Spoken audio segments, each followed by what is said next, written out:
Buenos días a todos.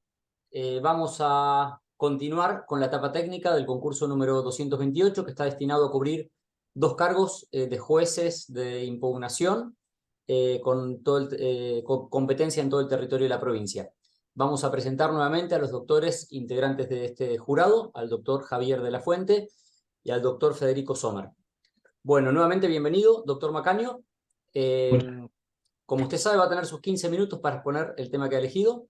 Va a tener un reloj en pantalla para poder ir ordenando la exposición y posterior a ello los doctores le van a hacer las consultas que estimen pertinentes. ¿Está bien? eh, Bueno, lo dejo con ello y suerte, doctor. bueno, comenzamos. Bueno, el tema que había elegido para comentar es el de la anulación de los juicios por ingreso de evidencia contaminante o confusa en materia de juicio por jurado. En el sistema procesal neuquino, el análisis de admisibilidad de las pruebas o de las evidencias que se llevan al juicio se realiza el, en la audiencia de control de la acusación, que está prevista en el artículo 168, en virtud de la cual las partes pueden oponerse o hacer esta observación al respecto de la propuesta por la otra parte, en atención a su pertinencia, legalidad, necesidad o utilidad o sobreabundancia de la misma.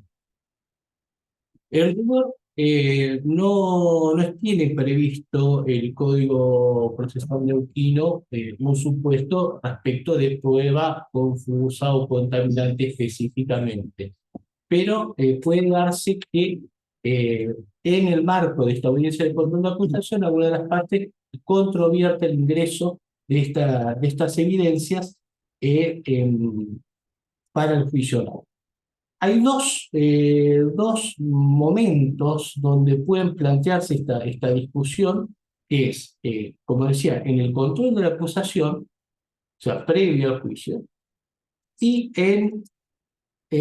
durante el desarrollo del juicio, ya conforme al artículo 182, cuando las partes puedan proponer la existencia de nuevas pruebas o pruebas que ya sean conocidas, pero que soliciten su ingreso y producción en el debate. Y esta situación es variable porque en el caso del control de la acusación es el juez de garantías que resuelve el control quien que toma la decisión, y la resolución a la que se arribe, en principio no es recurrible conforme al artículo 172.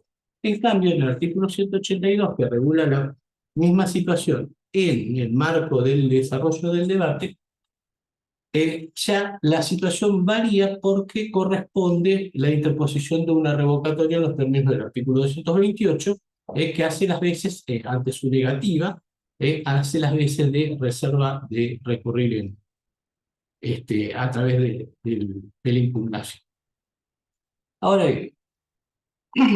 bien, decíamos que no existe un supuesto en particular que contemple esta situación. Y es una situación altamente de alta entidad perjuiciosa para las partes cuando puede afectar el estándar probatorio de la duda más allá o sea, de la duda razonable. Ahora, eh, esto también queda un poco atado por la época en que se hizo el Código Neuquino, donde si bien ya eran conocidas estas prohibiciones a la incorporación de prueba, lo cierto es que códigos como el neuquino o el de la provincia de Buenos Aires no lo contemplan. No es el caso, por ejemplo, de los códigos más modernos, como el de Catamarca o de Entre Ríos, que han incorporado las reglas de evidencia de Puerto Rico, del artículo de la regla 401 y la 403, y que han permitido justamente regular claramente esta situación.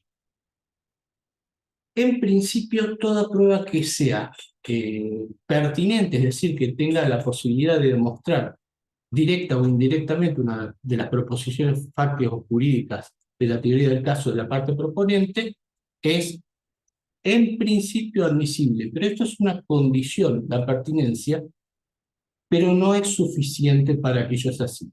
¿Por qué? Porque existe prueba que siendo pertinente no es admisible el juicio. No es pertinente no es admisible para el juicio oral prueba pertinente cuando es ilegal, cuando es violatoria de garantías constitucionales, cuando es sobreabundante, que es el caso típico del artículo 172, cuando se refieren a hechos notorios, o es más, cuando se refieren a hechos no controvertidos. El artículo 75 de nuestro código dice que en los casos controvertidos se debe atirar en audiencia. Entonces no sería, por ejemplo, el caso de este supuesto. Ahora bien, eh, la regulación de la prueba pertinente que puede ser desechada en materia de juicio, decíamos, no está profundamente regulada en nuestro código, porque como ya se señaló en un viejo precedente del Tribunal de Impugnación, que es el fallo de Torres Santilé, Neuquén no tiene un código de evidencias o no tiene unas reglas de evidencia probatoria.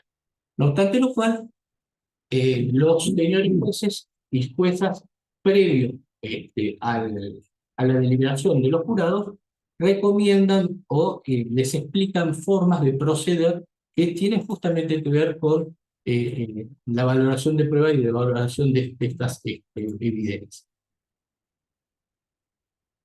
Por eso se ha utilizado, hoy mencioné el Código de Catamarca y el Código de la Ley de Enjuiciamiento por jurado de Entre Ríos, suelen utilizar las reglas de evidencia de Puerto Rico, que son del 2007, 2009, enmendadas en 2017, y que, como tienen su sustento en las reglas de evidencia federales de Estados Unidos de 1975, importan un cuerpo normativo de derecho probatorio que no es nuevo, sino que tiene un fundamento y un respaldo de un sistema adversarial de muchos. Reglas que, por otra parte, no tienen ninguna confrontación con las normas del Código Procesal Penal neuquino, entonces nos permiten a nosotros tomarlas como guía y poder aplicarlas en materia de juicio por. En las reglas de evidencia de Puerto Rico, por ejemplo, se contempla en la regla número 403 que puede desecharse evidencias pertinentes cuando puedan causar eh, un perjuicio de contaminación, o un perjuicio indebido sobre el jurado, cuando puedan causar confusión, desorientación, o cuando puedan entender en demasía, o sea, son dilaciones en el proceso o acumulación de pruebas sobreabundantes.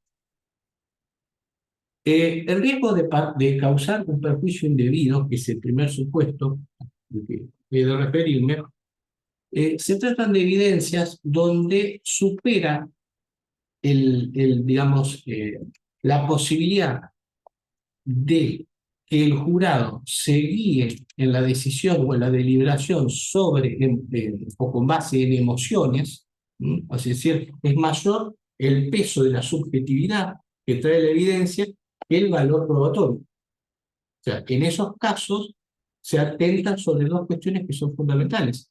El estándar de prueba, más allá de toda duda razonable, donde uno tiende a quitar la subjetividad para que el jurado trabaje sobre la prueba producida en el debate y también sobre la imparcialidad, porque muy difícilmente se pueda hacer que alguien que se encuentre frente a una prueba que inflamó sus sentimientos o sus emociones pueda variar su perspectiva o pueda cambiar su parecer en un análisis correcto, adecuado y, y razonable de las pruebas que se llevan a juicio.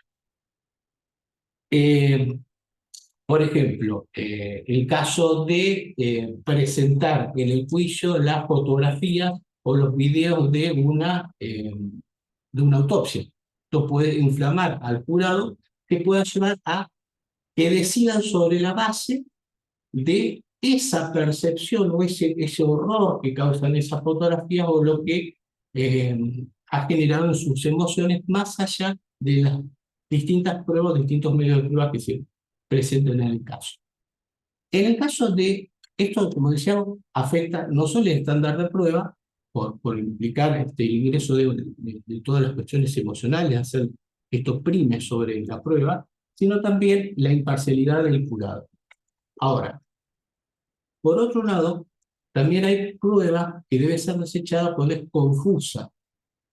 Confusa o que produzca desorientación en el jurado, que son dos supuestos que, si uno va al diccionario de la Real Academia, encuentra que son sinónimos. ¿Eh? ¿Por qué? Porque son supuestos que hacen que el jurado decida por fuera de los argumentos, o mejor dicho, sobre los razonamientos expuestos o que emerjan directamente de la prueba. ¿Sí? Se tiende a que el jurado se confunda. Eh, Básicamente lo que se hace es ingresar un ruido a la comunicación. ¿Sí? Es decir, el ruido de la comunicación puede afectar el mensaje como tal, puede ser como consecuencia de un código que no es que no es fácil de entender para el jurado. Por ejemplo, los informes periciales donde el perito hace una exposición con un grado tal de tecnicismo donde el jurado puede no comprender las conclusiones a las que arriba. Pero también puede tratarse de confusiones por sobreabundancia. ¿Sí? Esto es muy común, por ejemplo, cuando se hacen exposiciones periciales con ayuda de complementos gráficos donde se llenan de elementos técnicos que el jurado puede no confundir y puede llevarlo a entender que a mayor grado de de ruido, podemos decir, a mayor grado de elementos que no logra descifrar por el carácter científico, hay una mayor certeza de las conclusiones a las que arriba el perito. Esto también puede ser desechado incluso parcialmente cuando el juez técnico puede discriminar si hay parte de esa información que puede no ingresar y mantener la parte restante sin afectación a la teoría del caso de la parte que lo ofreció. Otro supuesto que también está presente es los casos donde se produce una dilación indebida o prueba sobreabundante, que es por ahí quizás la más común porque todos los códigos contemplan los casos de exclusión de pruebas sobreabundantes. Y esto, la dilación indebida, no solo produce una afectación en la administración de justicia, sino que produce cansancio en los jueces. En este caso, los jueces, o tanto los jueces profesionales como los jueces legos, el hecho de producir una prueba que es larga o que es reiterativa, donde, por ejemplo, en un supuesto donde se ha producido un delito frente a un número importante de personas, llevar todos los testigos cuando la cuestión ya ha sido acreditada, produce cansancio y esto puede llevar a que el jurado dicte su veredicto no sobre las bases propias, es decir, sobre las pruebas producidas. A nivel de la impugnación, previo a mencionar algunos fallos, a nivel de la impugnación, en ambos supuestos, el ingreso de prueba indebida o el rechazo de prueba indebida puede ser impugnado conforme al artículo 238. Si bien el 238b tiene un supuesto especial, que es el rechazo erróneo de medidas de prueba, el ingreso de evidencia contaminante puede ser atacada conforme a las reglas generales del 236. Ahora, el artículo 172 nos dice que son la situación cuando se plantea en el marco de una audiencia de control de acusación, no es recurrible. Para la defensa, esto sería factible de llevar a impugnación una vez concluido el debate de cesura y articulada los dos autos de responsabilidad de pena y poder impugnar. Pero para el caso de las partes acusadoras, si bien ya desde el precedente AXE de la Corte está previsto que se pueda restringir sus facultades impugnativas, el presidente Torres Sampaio se explicó que era necesario acondicionar el sistema porque solamente le cabe la posibilidad de atacar la absolución en los casos, al fiscal en los casos de que hubiera soborno. Con lo cual, dejarlo sin elementos para la teoría del caso, permite excepcionar el artículo 172 y poder impugnar. Se cumplió el tiempo. Se cumplió el tiempo. Lo ayudo en esto, lo ayudo, no sé. Creo que quedaron temas para desarrollar y lo ayudo en esto. Le pregunto, no entendí la diferencia, usted referenció al inicio respecto a las reglas para discutir la pertinencia de esta prueba que adolece de algún vicio que puede condicionar al jurado. Te explicó los tres supuestos, sí, del artículo 403. Pero también citó, y es la parte que no entiendo, ¿qué pasa en el medio del juicio? El artículo 182. Citó que durante el juicio aplica. Claro, a ver, si durante el juicio alguna de las partes solicitara el ingreso de prueba, Pero como regla sería extemporáneo. ¿Qué supuesto? ¿Cuándo podría? cuando, por ejemplo, se ha introducido información pertinente para el caso que no era tenida previo. O sea, por ejemplo, que un testigo o un imputado, por ejemplo, haya sugerido alguna situación que afectó su derecho de defensa, por ejemplo, en medio de una declaración que realice en el Pleno, como sucedió ya en un juicio oral, y las partes solicitarán que se provea prueba para demostrar ese hecho que se estaba planteando.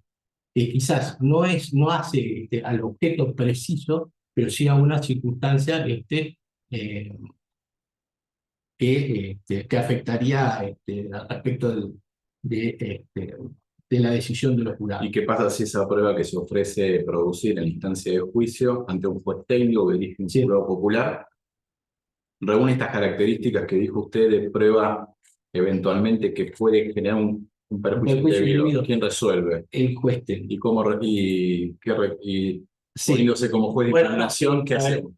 El juez técnico resuelve y va a tener que hacer lo que se llama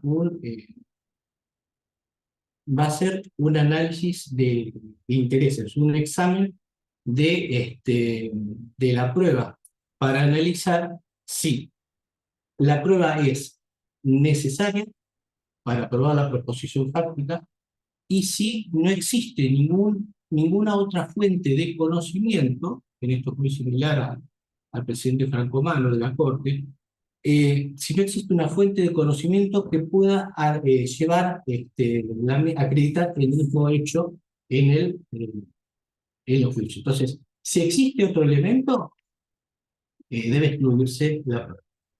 Si no existe, es mayor el valor probatorio y mayor la necesidad de la parte, corresponde su ingreso. Ahora, el Tribunal de Impugnación, cuando analiza la situación, tiene que hacer lo que se denomina el test de ofensividad, que es un test que ya proponía United States versus Bremer, un fallo de la Corte de Estados Unidos, donde se analizó la situación de influencia externa. Ahí ya tenemos un veredicto. Ahí ya tenemos un veredicto. Claro. ¿Y si es veredicto absolutorio? ¿Qué pasa? ¿Y si es veredicto absolutorio? Si es veredicto absolutorio, el fiscal se encontraría con el problema que según las reglas procesales vigentes en Neuquén, no tendría posibilidad de recurrir, salvo el caso que demostrar fehacientemente que existió soborno Claro. en el juzgado. Lo cual contiene una limitación muy importante para la Fiscalía. Pero esto es propio de las reglas del jurado, o sea, siendo que la legitimidad del jurado está dado, o sea, la legitimidad del jurado está dado porque es popular y además su veredicto es innominado, o sea, las posibilidades de lograr acceder la Fiscalía a controvertir una decisión del pueblo siempre han sido mucho más restrictivas y limitadas que en un juicio profesional. Bueno, la dinámica ahora es la siguiente. Hemos convenido acá con mi colega que en estos sobres hay 2 temas, se elija el que quiera y los tiene que desarrollar y sobre eso vamos a preguntar. No, pero no hay que usarlo. Hay una No. pregunta de penal de fondo y otra de proceso. Comienza con cualquiera. Si quiere para los terceros, léala en voz alta y Sí. Requisitos para impugnar ordinariamente resoluciones de ejecución de la pena, participación de la querella particular en el trámite de ejecución de la pena, derechos de la víctima, facultad de recurrir. va a haber otro papelito más adentro. Ah, No, perdón. pero vamos primero con ese porque si no el otro es otro tema. No se confunda, arrancamos con eso. Bueno. Bueno, el sistema recursivo que nosotros tenemos vigente es estricto. Es decir, solamente está prevista la impugnación en aquellos casos y por aquellas y de aquellas resoluciones por las cuales ciertos sujetos del proceso tienen expresa legitimación, que es la legitimación subjetiva, y además con un elemento más que el cause agravio, es decir, un detrimento de los intereses que defiende de su parte. En el trámite de ejecución penal, se deben cubrir también todos estos requisitos. Son recurribles todas las decisiones o incidentes que tienen que ver sobre la ejecución de la pena, el cumplimiento o no de las suspensiones de juicio prueba, las medidas de seguridad y también lo que se refiere a las sanciones disciplinarias impuestas digamos en este caso, por las autoridades de servicios penitenciarios. Son todas recurribles porque a la postre llevan a incidir sobre los casos de libertad. También la procedencia o no de la libertad condicional, la libertad asistida, los derechos. Y le hago una pregunta formal de admisibilidad de una impugnación ordinaria interpuesta contra una resolución en materia de ejecución de la pena. ¿Qué tiene que ver? Usted es Sí. juez de ejecución de una sala de tribunal de impugnación, que una mañana Sí. lo llaman. ¿Qué requisito tiene que analizar previo en materia de impugnación ordinaria respecto de si se ha seguido algún paso previo? Bueno, tengo que analizar la existencia de una resolución que sea recurrible, la legitimación subjetiva de la parte que está recurriendo, si se ha cumplimentado el plazo del recurso, o sea, las condiciones de tiempo y modo, si el recurso se ha presentado, que los recursos se presentan por escrito, con expresión de los agravios. Entonces, esta es una cuestión de análisis de admisibilidad formal. La distinción que sí cabe hacer, por supuesto que eh,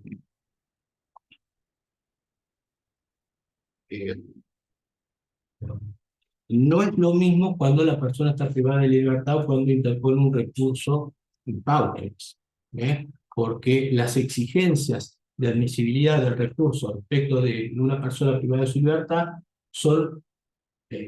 los criterios son menos restrictivos, son mucho más amplios, y conforme el presidente Napoli de la Corte de Nación, es un deber ineludible, en este caso es del tribunal, de poner en conocimiento al defensor para que el defensor fundamente por qué el interés recursivo siempre se presume que está vigente hasta tanto no exprese lo contrario su interesado, que es el imputado. La querella puede participar, por supuesto, o sea, en la medida que la parte se ha constituido como querellante, interviene en el proceso. Y tiene facultades para querellar en todos los supuestos de ejecución penal, máxime cuando, conforme el artículo 5 de la Ley de Derechos de la Víctima, se ha ampliado esto para incluso otorgarle la intervención a la víctima en todos los casos donde se resuelva sobre la libertad o el cese de las medidas de detención o de prisión de una persona que ha sido su ofensor. ¿Y qué facultades tiene la víctima? ¿Qué le confiere la ley? No, la ley de la víctima le confiere la oportunidad de opinar, pero si no está presentado como querellante no puede. Y si está constituida en querellante, puede recurrir. Si está constituida en querellante y entiende que no están dados los elementos formales como para el otorgamiento, por ejemplo, supongamos que es un supuesto de libertad condicional, donde no está cumplido la exigencia temporal de los 2/3 de condena, podría llegar a recurrir, porque además esa decisión sería contraria a la norma prevista en el Código Penal. Y lo pongo en un escenario. Trámite de ejecución, Sí. las polémicas resoluciones que se discuten en materia de ejecución penal, en materia de abuso sexual, por ejemplo. Sí. Y el fiscal dice, están cumplidas las condiciones, el defensor, están cumplidas las condiciones. El querellante dice, no, para mí no están cumplidas y concurre a instancia de impugnación. ¿Tiene legitimación? ¿El tribunal de impugnación tiene que escuchar los agravios de la parte querellante cuando en materia de ejecución de la pena? El querellante tiene limitados de los supuestos. O sea, no puede expresarse, no están cumplidos por una sola, o sea, una sola manifestación de disconformidad. O sea, la manifestación de disconformidad no basada Muy más a lo sustancial, a lo formal, a lo constitucional. Claro. En el trámite de ejecución de la pena, la parte querellante tiene derecho a ser oída, ya lo dijo. Sí, tiene derecho a ser ¿Tiene derecho a recurrir, sí o no? Tiene derecho a recurrir si hay una violación a la ley. Si no hay violación a la ley, no tiene derecho a recurrir. ¿De qué normativa saldría la posibilidad de una parte de un querellante en el trámite de ejecución de la pena de recurrir? O de la facultad de recurrir. Toda persona que está admitida en un proceso penal tiene derecho a ejercer sus facultades conforme al artículo 18 de la Constitución Nacional. Y las posibilidades de recurrir que tiene el querellante son emergentes del artículo 8 y 25 de la Convención Americana de Derechos Humanos, de acuerdo al presidente Yuri de la Corte de Nación. Pero el interés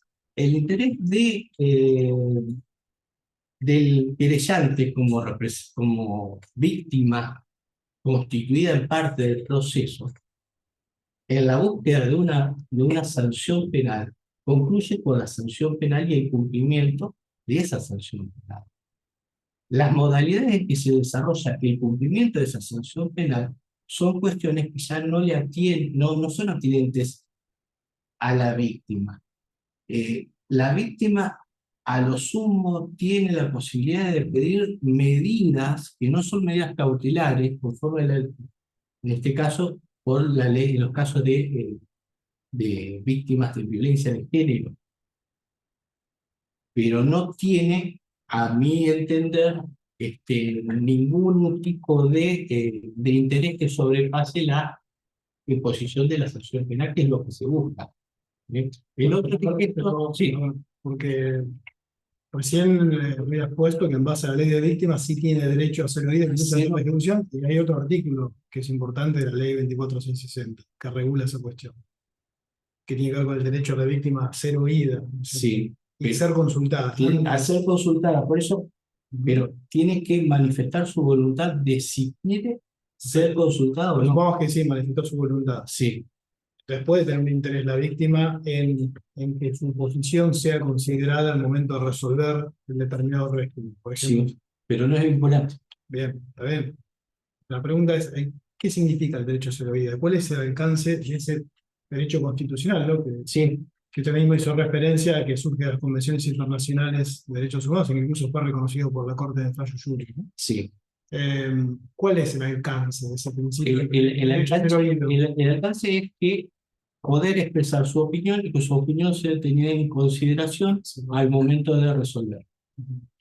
Pero ahí termina es más, de hecho, por ejemplo, la ley de derechos de la víctima, cuando eh, menciona el derecho de la víctima a intervenir como querellante, lo hace ligada a las leyes procesales que lo regulan. O sea, si son más o menos restrictivas, las condiciones impuestas por la ley procesal estadual, debe, digamos, manejarse su intervención de Una consulta con calidad, porque no sé si este texto se sigue aplicando ahora, pero hay un artículo que es el de 266. No sé si se aplica, dice las decisiones del juez de instrucción podrán ser revisadas en audiencia por 3 jueces distintos del que aplicó la medida cuestionada. La solicitud deberá realizarse inmediatamente y la audiencia cumplida en el término de 5 días. Los jueces resolverán inmediatamente. ¿Se aplica este artículo? ¿Cómo le bajas el...? Ahí está. Y es una revisión. Es una revisión, pero todas esas revisiones son previas, no es la intervención del Tribunal de Impugnación. Por eso, es decir, el recurso contra las decisiones del juez de ejecución penal, por ejemplo, del interno condenado, ¿no? Claro, pero el paso previo por esa revisión es una exigencia. O sea, el Tribunal de Impugnación no puede intervenir si está ese trámite. Es como en las revisiones de las medidas de coerción, que son conforme al artículo 118. O sea, el Tribunal de Impugnación tiene facultades, o sea, uno puede impugnar una medida de coerción ante el Tribunal de Impugnación, pero el paso previo es la revisión del artículo 118, que, de acuerdo a la jurisprudencia, puede ser una solicitud tanto de la defensa, por ejemplo, como de la fiscalía o de la parte querellante. Bueno, vamos a la pregunta de... Resultado, votación de resultado del nexo de determinación.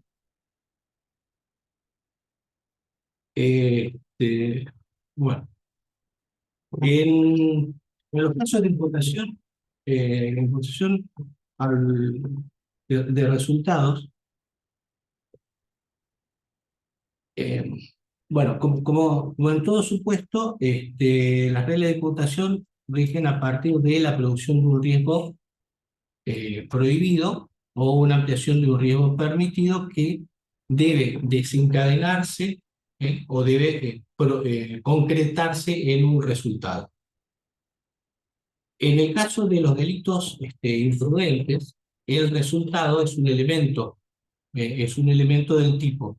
Entonces, el nexo de determinación, es decir, la relación que se da entre ese resultado y la acción del sujeto, se sustenta en una acción o con un comportamiento del sujeto activo de la gente que es lícita. Es lícita, o sea, la acción imprudente es una acción lícita que no busca, no es una contradicción al derecho, sino que es un desarrollo de una acción lícita que conforme a La acción, perdón, ¿la acción imprudente es lícita? ¿Una acción contraria a la norma? no, una acción. A ver, la acción imprudente, o sea, la acción imprudente comienza siendo una acción lícita.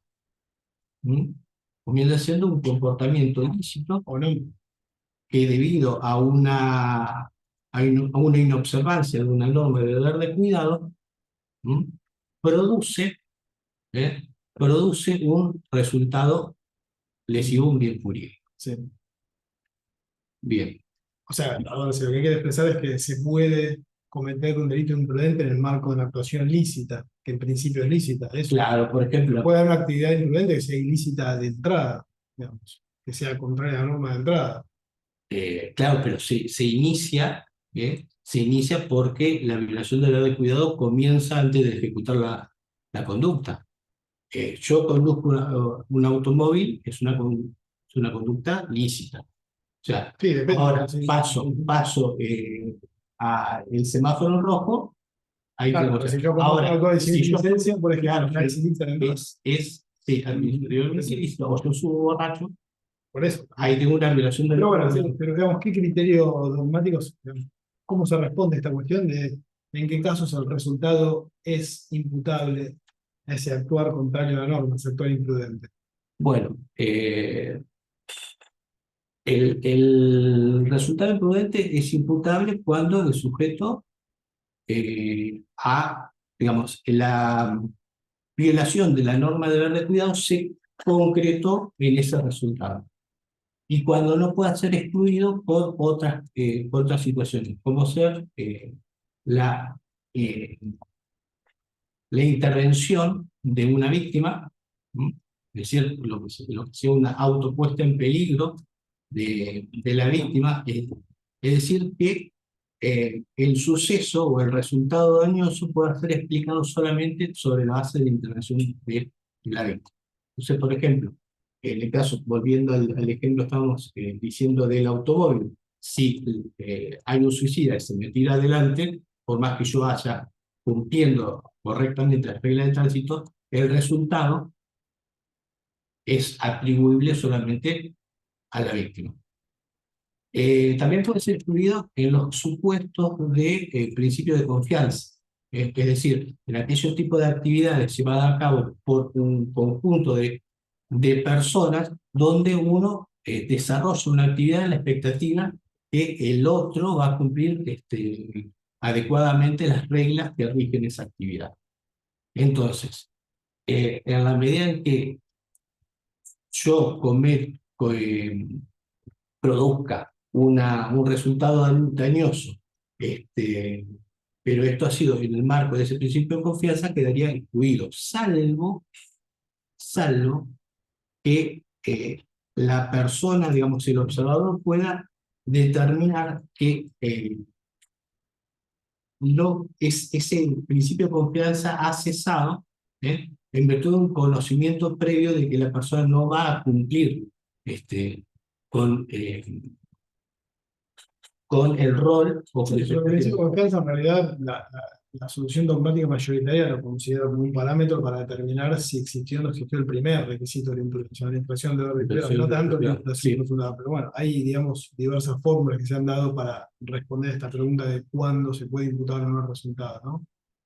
Por ejemplo, la teoría de la evitabilidad o de la conducta alternativa conforme a derecho, la concepción de finalidad del incremento del riesgo, Sí, bueno, el fin de protección de la norma, esa sí, está bien. Sí, sí. Bueno, el tema del, o sea, quizás una de las posiciones de las más importantes es el fin de protección de la norma, es decir, quedan fuera o carecen de relevancia penal todos aquellos resultados que no han sido previstos por la norma para, digamos, como riesgos que la norma pretendía resguardar. ¿Mm? Entonces, eh, si la norma, por ejemplo, eh, podríamos, para seguir con el ejemplo del tránsito, la utilización de cinturones de seguridad son solamente para la protección de la persona que lo lleva. O sea, si se produce una colisión de dos vehículos,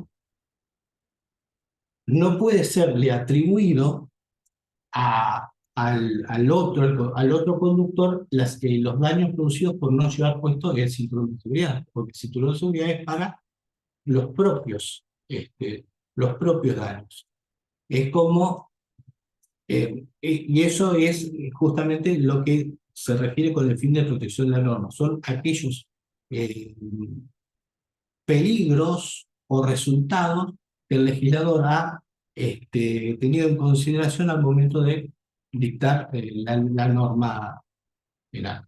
En el caso de los cursos hipotéticos alternativos, lo que sucede es que quedarían fuera todos aquellos supuestos donde, de haber cumplido con la norma de deber de cuidado, ¿sí?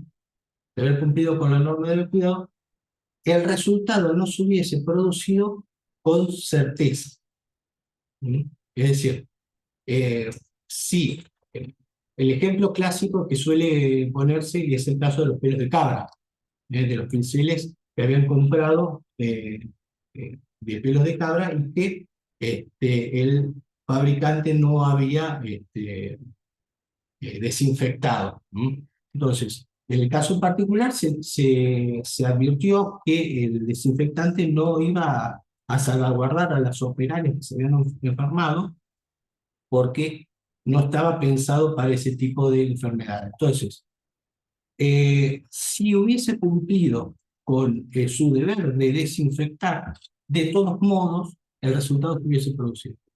Entonces, la única manera de aplicar esto es teniendo en cuenta que la, el hecho no se hubiese producido, pero con un criterio casi de certeza, rayano con la certeza. Lo que trae todo otra Una probabilidad discusión, rayana con los certeza. claro, una probabilidad rayana con la certeza, que trae otra discusión que es la injerencia o no del principio indubio pro reo. Porque rayana con la certeza no es certeza, aun cuando sabemos que no podemos arribar a una certeza matemática. De hecho, incluso en relaciones de causalidad, como en el caso de la colza, se dio criterios más, Bacigalupo, cuando dicta la sentencia, tiene un criterio más de tipo estadístico. Bueno, está bien, vamos. Está bien, vamos. Bueno, Gracias, muchas gracias. Bueno. Tomamos la canción. Gracias.